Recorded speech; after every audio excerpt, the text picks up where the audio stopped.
So the next point is also called the toolbar. So right now the toolbar is not visible. So if you want to do it, go to tool and then click on toolbars. You have different options that you can select from. In AutoCAD, let us select one tool that I need to work frequently on. Let us select this Draw Toolbar. So here you have all the draw commands available in whatever listed here as a toolbar option, so that you can quickly work on. This you can also have as a floating menu, so that if you are working on a bigger project, and if you want to quickly click on the icons, then you can use it. But the recommended practice is you always use the command line to select and draw your drawing. So now let's look into the draw commands that are available to us, and let's start first off with line. But before that, we'll also look at two features that we are going to look into today: erase commands and oops command. We already have drawn some good circles here. Let us try out the erase command here. So for that, you type in erase and then click on enter, and then you can select the objects that you want to delete. So when clicking on these three objects, you can see that the select objects, each and every time one has been incremented, and total there are 3 objects, and click on enter to execute the command. Now the objects have been deleted. Now if you want to revert this, we have to type in oops, OOPS. So now it will get back to the command whatever you have already done with, that is, it will erase or roll back what you have done it earlier. There is a very small difference between this undo and oops command. We'll look it for in the next sessions, but this is to start with. But alternatively, if you want to delete, you can also click and drag, click once and then drag to select the objects, because basically you're using a selection option to if you long press your left mouse button, you are using the lasso button, or if you press on once and then click on the other end again with the left mouse, you're selecting with the fencing option. So now you can alternatively click on delete to delete them, but the background effect is using the erase command to delete it. So this is about the erase and oops command. So now let's look into the line command. So for this course, we'll explore only through the command prompt window, but parallelly you can also look into this. The line command is available in the ribbon here in Draw tab, and also in the Draw menu as line. So coming here, you type in L. If you type in L, it will start the line command. So first it is required to specify the first point, and as you could see, there are 2 windows that are hovering nearby. The first one where it is highlighted for entry, and the second one. So basically it mentions the axis what I want to enter. The first one is the X. Let me enter 5 units of X, and if I want to go to the next, I have to click on the tab key, and with the tab key, next I'll enter the next command, that is 10. So it means that I'm fixing the first point with an X axis as 5 and Y axis as 10. I'm clicking on enter now, and hence now the first point has been fixed. Let me zoom using scroll button. So I'm zooming out. You can see here on the X side it has moved for 5 units, and in Y axis it has moved in 10 units. So this is your first point. So now it will ask for the second point. So we have different options. So let me pick a point directly. So I'm graphically picking a point in here. Alternatively, we could have entered the first point also graphically, but let us proceed further. So I'm picking a random point here. So now that first line has been executed. This line command does not terminate until you press the X option for exiting or press enter. So I've used this command menu to press in. So if you can click on this up arrow, you can see the sequence of commands that you have already executed. So this is where you started it. You have pressed the button L and that has prompted the line command. You have specified the first point numerically and the second point you have specified graphically, and to come out of the command you have clicked the X button to exit from the line command. So let us do once more. Let me again click on L. So now I'm getting the line. So now let me pick on a point graphically here and next point here, and then again if I click on enter again, it terminates the command. So you can either terminate the command by clicking on enter or by pressing X to come out of the line command. So now this is basically the line command that you want to go. But here let us also look into the coordinate systems and how we can effectively use to work around your drawing. So let me delete it. So I'll use the erase option to delete these two. Done. So let us start a line afresh. Let us draw a rectangle in different methodologies that we look into. So first we'll start off with the coordinate system of absolute. That is, the X and Y axis are going to be defined as an absolute dimension. Let us click on L, line. So I have taken my hand off the mouse, so we'll do it entirely on the keyboard. So the first point, let us assume we start from X of 5 and Y of 5. So let us type as 5, 5. So the first point is plotted. The second point for the length of 10 in the X will be 15, 5, because the Y axis is not going to change. That point is going to remain the same. So on the X side we are incrementing by a unit of 10. So 10 plus 5 is 15 and Y is going to remain the same, so it says 5. So next, as we had discussed earlier, the line command keeps on continuing until we manually terminate it. So let us continue drawing it. So on the Y side we are going to increment by 5 because the height is going to be 5. So in X we are going to maintain as same 15, whereas in Y we are going to increment by 5 units. So from the base of 5 it is 5 plus 5, so it is 10. And again going in the next direction, so here again specify your X in absolute. So you're coming back by 10 units. So from 15 you have to come back to 5. So it is 5 in X and Y remains the same as the previous point. So 5, 10. And you have to close back. So entering the original point is 5, 5 and then clicking on enter again to terminate it. So now let us have a look at the commands that we have already entered. So with the line command, with the specifying of L, we have specified the first point at 5, 5 and the next point as 15, 5, the next and 15, 10 and so on. So here you have to see that you have calculated the values and then specified it exactly as it would be drawn on a paper with absolute dimensions. So this type of drawing is called as an absolute coordinate system methodology. So next is the relative rectangular method.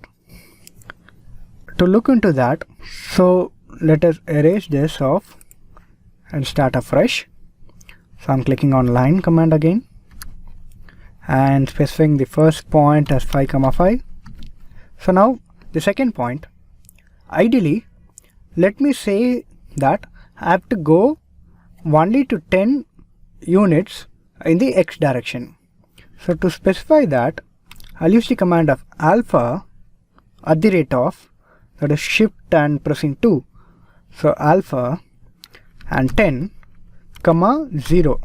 This means I'm incrementing along the X axis by 10 units, but in Y axis I'm not incrementing any. So you get the same desired effect. Only this thing here, you need not worry about the direction. The plus always denotes on the positive side and minus denotes in the negative side. This is what you have to keep a note on, but you can enter incremental units as and when required and need not worry about computation of the exact coordinate position the point is going to fit in. So the next point, let us go. So in x-axis we are not going to increment anything, so it's 0, and in y-axis we are going to increment by 5, so at the rate of 5, and so it should be in the first point. The other rate should always be in the first thing, so at the rate 0, 5. So the next one again at the rate. So now I have to decrement in x by 10 units, so and click entering as minus 10, and y has no change, so 0, and then now coming downwards in y, so x should be 0, so at 0, minus 5. So as you have seen, this is quite faster than the absolute coordinate system because you are specifying only the incremental commands and you are using just the positive or the negative signs to specify the direction. So the positive side in the x-axis will always go from left to right, and in y-axis from bottom to top.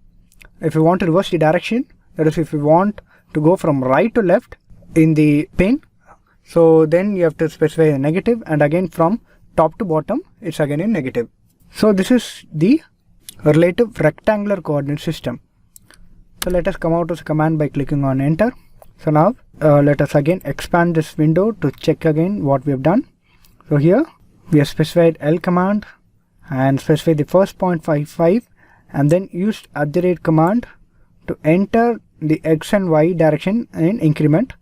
But please note that I have made a mistake here. The @ should always be intimated in the front to indicate the system that I'm going to go in relative rectangular coordinates. So resuming here, we have specified again at the rate of the incremental in a negative direction to go from right to left and then from top to bottom to complete the rectangle. Okay, so that's it. So let me use the erase command to erase the sections. You can have a note at it here. This is not a single object, it's a separate line. So that's why when you use an erase command, you have to select each and every line to delete them. So having selected all the 4 objects, so complete the erase command by clicking on enter or space. Basically enter would work anywhere if you are working in this drawing area, and if you are working in this, then you can specify space, click on space to come out of the command. Okay, so now let us move on to the third methodology of drawing, specifying the coordinate system. So that is called as a relative coordinate system again, but instead of rectangular coordinates, it's called as a polar coordinates. So polar coordinates as in you specify the relative angle to the previous point. So let us demonstrate it. Let us go into the line command again as L, specifying the first point as 5,5, and now the second point. So the rectangle, there is always an absolute degrees to it. So the next point would come at an angle of 0 degrees. Let us show it. So the start point is again is at the rate of, you click on the incremental x, but rather it's not an incremental x or y, it's actually an incremental distance, and based on the angle it will determine in which area it want to go. So the incremental distance is going to be 10, and you have to specify the angle by clicking on the less than button, that is you click on shift plus comma. So by clicking on that, you have the relative, because at represents the relative coordinate and angle represents the polar, so together is relative polar. So now we say that it's going to go on the x direction only, that is from left to right. So you specify the angle of 0, and now again the next one. So the distance, incremental distance is going to be 5, and then the angle is going to be in 90 degree, that is upwards. So you specify as 90.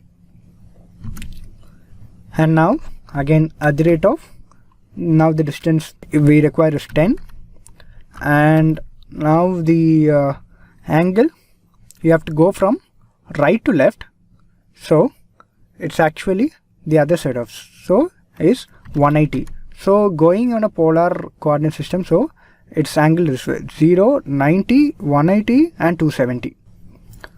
So we have specified at the rate of 10 less than 180. Then to close it, the relative distance is 5 and the angle is 270. We'll come out of this by pressing space. Yeah, that's it. So this is the relative polar coordinates. Let us look into the command once more. We are specifying the start point as 5 and 5 and specifying the relative distance as at the rate of, please keep a note on here, always the relative carries an alpha at the rate of, and then if you click on the comma, it assumes that you're referring to a relative rectangular system, and if you click on the less than symbol, then the system understands that you want to go to a polar coordinate system. Enter the decrement. Earlier you have to again specify in the relative rectangular system, calculate again the incremental distance is whether in the x or in the y, but in polar coordinate you just have to specify the incremental distance irrespective of the direction. The direction is taken care by the angle. Okay, so this is the relative polar coordinate system. So they also remember the angles are always plotted in the anti-clockwise direction. So the base is 0, going anti-clockwise, 90, 180, 270. So this is how the relative polar coordinate system works. So this sums up the line command. Next, let's look into the circle command. So let us erase this off. So circle is invoked by the command C. So in circle, there are actually 3 types of variants. So let me cancel this. Let's look into the types of circle and then come into. So here you have 3 categories. So one, you indicate the center and then the radius or the diameter. The second part, you specify either 2 diametrically opposite points or through 3 points. So the third method, you specify a circle based on tangent to 2 objects and then specify the radius, and other method is tangent to 3 objects. You can see different use cases from these examples and how you can replicate them in real life situations. So first let's start off with the center radius. Each and every command can be selected from the command menu itself. So let us look directly into the command menu only. So let's invoke by pressing the C command, the circle. So now if you read down the command line, you can see the input that is required. So it says specifies the center point for the circle or specify one of the methods. So let us start off with the first method, that is with the center point, radius or the diameter. So let us specify the center point as 5, 5. And now it's prompt for the circle. So by default the command is radius. And if we want to alternate to the next one, is we have to press in the D. So let us now enter a radius. So let's specify a radius of 1.25 and press on enter. You have your circle. So one more thing, if you hold it on the over on the circle, you can give a object type menu wherein it shows that this command is a circle and this is by this layer of white, and so this layer is the indication is 0 and the line type is again by layer. So everything has been categorized by layer, but this is the rollover object wherein you can get info about the separate object. So now let's look back into this command once more. So we have invoked the circle command through C, and we have specified the center point and specified the radius as 1.25, and we've got the radius. So I have selected it, deleted it. So now let's go back to the other command. So let's go back to circle, specify the radius as same. Now let's click on D, enter D to change the command from radius to diameter. So now it prompts for the diameter. So if you could notice, each and every time the previous entry point is being taken as reference. The earlier prompt was saying that specify the radius of the circle or diameter, and in angular bracket it shows as 1.25. That was because the previous entry was 1.25, so AutoCAD assumes that the entry can be the same, so it prompts for that. So if you want to use the same dimension, you can click on enter to use it. And here in diameter, when we change it as diameter, it just multiplies by 2 and prompts that do you want the circle diameter to be 2.5. If yes, let's press enter, and so the same circle has been drawn with that diameter of 2.5. You can see here the diameter is specified as 2.5. Alternatively, if you don't want to invoke the previous command but rather enter for yourself, go into the dimension command and type in 2.5. You're free to use in whichever command you want. But if you're doing a replicated task, you can always click on enter to take in the previous dimension or previous entry. So this sums up the first method of drawing a circle, that is by specifying the center point and then specifying either the radius or the diameter. By default, the command is radius. So next, moving on to the next part, that is the 2-point circle. So again, invoke by circle command by C, and then for invoking the 2-point, so let us enter 2P. So which letters or alphabet should you use? It's highlighted by the dark blue color listed here. So by typing that, you are invoking the shortcut to that command. So now let us create the 2-point. So now it is asking the endpoints of the circle diameter. Please keep in note, the first command is specifying the center point and then specifying the radius or diameter. In the second command, it is specifying the points on the circle, and if you're selecting 2 points, it is the end-to-end diameter. So let us say the first point of the diameter is 5,5, and the second point, let's assume the diameter to be 10. So it would be 10,5. So you could see this is the first point 5,5 and this is 10,5. So based on these 2 points in extreme diameter, it has plotted the circle in the 2-point method. So going back here, you can see invoke by C command and specify as 2-point. It is invoking the first endpoint of the circle's diameter and the second endpoint of circle's diameter.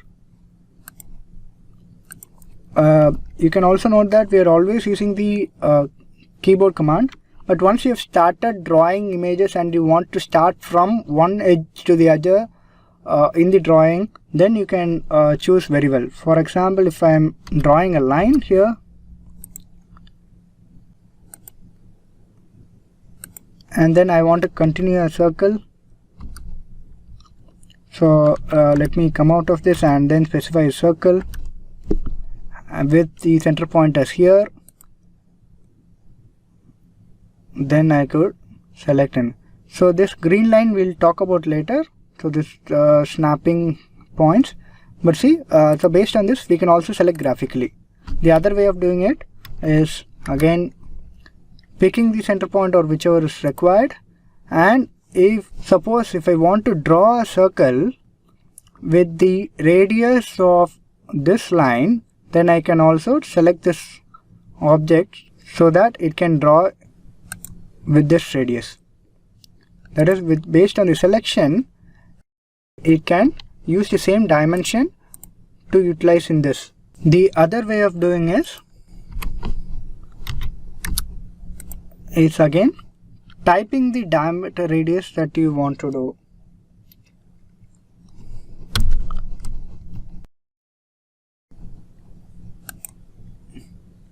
Yeah, right, sorry, we had talked it earlier. So this is one thing, and okay, the next part is using the 3-point methodology. So we'll go into the circle point again and selecting the 3-point by entering 3P, and now so you can select any 3 points on the screen to select on which one. So based on the direction of the third point, the circle is plotted in whichever direction it wants. So the computer computes circle that passes through all the 3 points. So this is how you plot the 3-point circle. So let's look back into this. So you are specifying the 3p command inside the circle menu to invoke this menu, and use the first point, second point and the third point to draw the 3-point circle. Okay, so now last part of the circle methodology, that is using a tangent methodology. So invoke that, go into the circle command and click on T. So using that, tangent is required. So here it's asking for the first object to which the circle should be a tangent. So for this command to work, for the tangent radius, you require a minimum of 2 objects already drawn in the screen, and for a tangent command, you require 3 objects. So as you can't see any object here, it won't take the input reference. You can see the warning here. It says require a tangential object snap and selection of circle, arc or line. So let us come out of this command by clicking on escape. So let us draw line in this way, 2 separate lines, some random lines. So now let us invoke the circle command and tan radius command. So now let's select the first object as this line. So I am selecting this line and this one.